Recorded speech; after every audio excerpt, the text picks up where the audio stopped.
ဆိုးနဲ့တူကျူမျိုးတွေဟာ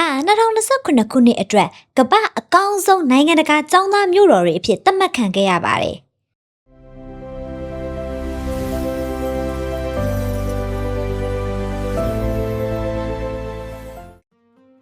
တောင်ကိုရီးယားနိုင်ငံရဲ့မြို့တော်ဆိုးနဲ့ဂျပန်နိုင်ငံရဲ့မြို့တော်တိုကျိုတို့ဟာ2029 US ကမ္ဘာအကောင်းဆုံးကျောင်းသားမျိုးတော်များအဆင့်သတ်မှတ်ချက်မှာကမ္ဘာအကောင်းဆုံးမြို့တွေထဲမှာပါဝင်လာခဲ့ပါတယ်။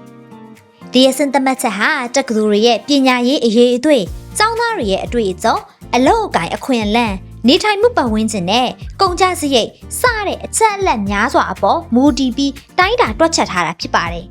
။ဆိုးမျိုးဟာနိုင်ငံတကာကျောင်းသားတွေအတွက်နံပါတ်1ရွေးချယ်စရာဖြစ်လာခဲ့ပြီးကမ္ဘာအကောင်းဆုံးမြို့အဖြစ်ထိပ်ဆုံးမှာရပ်တည်နေပါတယ်။ဒီမြို့ဟာနာမည်ကြီးတက္ကသိုလ်တွေအများအပြားရှိတာစမ်းသစ်တဲ့နည်းပညာတွေခင်မီစမ်းသစ်တဲ့လူနေမှုပုံစံနဲ့အားကောင်းတဲ့ယဉ်ကျေးမှုဩဇာတို့ကြောင့်လူသိများပါတယ်။ဒါအပြင်ကမ္ဘာအဆင့်မီမျိုးကြီးတစ်မျိုးမှာပညာသင်ကြားရင်းနဲ့ကိုရီးယားယဉ်ကျေးမှုကိုပါကိုယ်တိုင်ကိုယ်ကျလေ့လာခန်းစားနိုင်မဲ့အခွင့်အလမ်းတွေကိုကျောင်းသားတွေကိုပေးစွမ်းထားပါတယ်။တိုကျိုမြို့ကတော့ဒုတိယအဆင့်မှာရပ်တည်နေပါတယ်။ဂျပန်နိုင်ငံရဲ့မြို့တော်ဟာကောင်းမွန်တဲ့ပညာရေးစနစ်လုံခြုံတဲ့ပတ်ဝန်းကျင်အလောက်အကိုင်အခွင့်အလမ်းတွေနဲ့နိုင်ငံတကာကျောင်းသားတွေအတွက်ပံ့ပိုးကူညီမှုတွေကောင်းတာကြောင့်ရမှတ်မြင့်မြင့်မားမားရရှိခဲ့တာပါ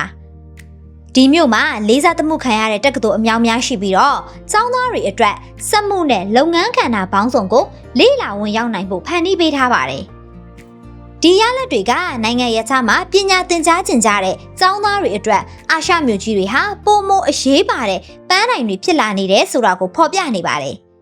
အာရှမျိုးတွေဟာအစမီပညာရေးခင်မီအဆောက်အုံတွေနဲ့တမှုထူးခြားတဲ့ယဉ်ကျေးမှုအတွေ့အကြုံတွေကိုပေးစွမ်းနိုင်တာကြောင့်နိုင်ငံတကာကျောင်းသားအများအပြားကအာရှကိုပိုပြီးရွေးချယ်လာကြတာဖြစ်ပါတယ်။